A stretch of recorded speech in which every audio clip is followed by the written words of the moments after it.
நீதிமான்களாக்கப்படுகிறீர்கள். இதான் கிறிஸ்துவுக்குள் உண்டாகிற மேன்மை.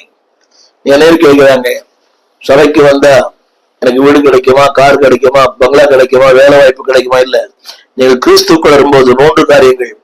கழுவப்படுகிறீர்கள், இரண்டாவது சாங்டிஃபைட், பரிசுத்தமாக்கப்படுகிறீர்கள், மூன்றாவது ஜஸ்டிஃபைட், நீதிமான்களாக்கப்படுகிறீர்கள். எவ்வளவு பெரிய மேன்மை!